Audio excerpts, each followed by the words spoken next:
Hello world, it is Monday, January 18th, Martin Luther King Jr. Day. It's kind of a cold, overcast morning with some snow showers coming out. Typical winter day, kind of gloomy today, but keep your spirits up because that's what the world needs right now. With all that's going on and the violence that continues to erupt over the election, a change really needs to happen, and I think we need to dig deep into Martin Luther King's words and his calls to action to really help make a difference in this world. And that kind of leads to the devotion for today, entitled Stand by Kaji Dosha. Kaji bases the devotion upon Habakkuk, chapter 2, verse 1, New Revised Standard Version.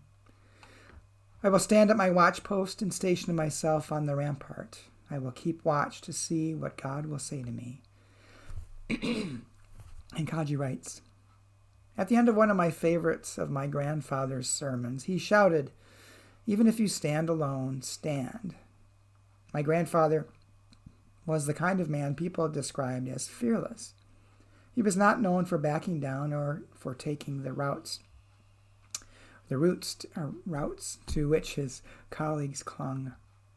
I know those colleagues, the ones who interpret the gospel and cling to the via media, the one whose congregations will excoriate them if their leaders don't take the middle road as defined by the most generous voices in the congregation who give to the status quo.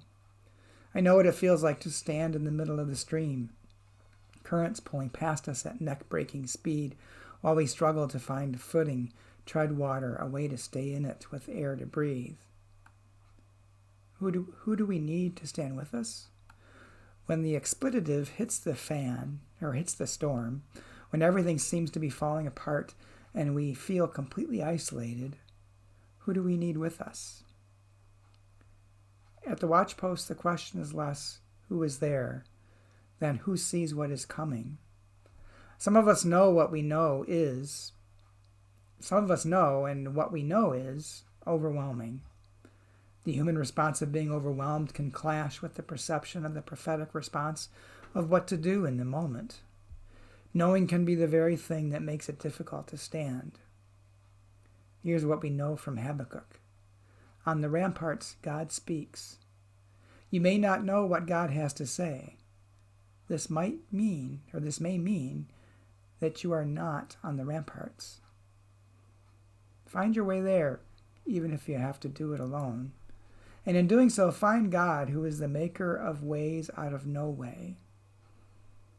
Kaji writes, God, give me the footing to stand on the ramparts with you, no matter what.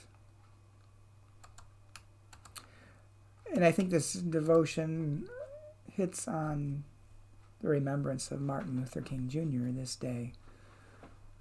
No matter how dangerous it gets, we need to stay the course of love and compassion, the course of equality and equity for all people. Not give up.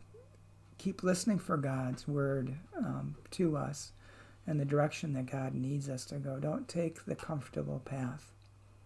So it also reminds me, if you get a chance, search for letter from Birmingham jail, Martin Luther King Jr., and read it. Read the whole thing.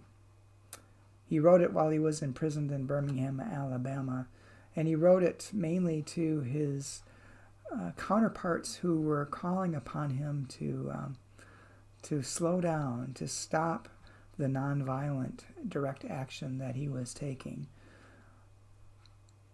It's a good word for us today. We need to keep going, and we need to keep pushing our country to change and be the country that God created it to be.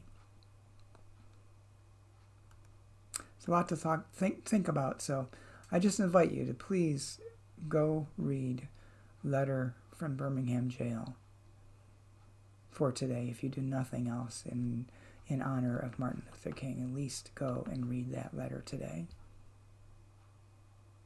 Hope you have a good day, and I will talk to you again tomorrow.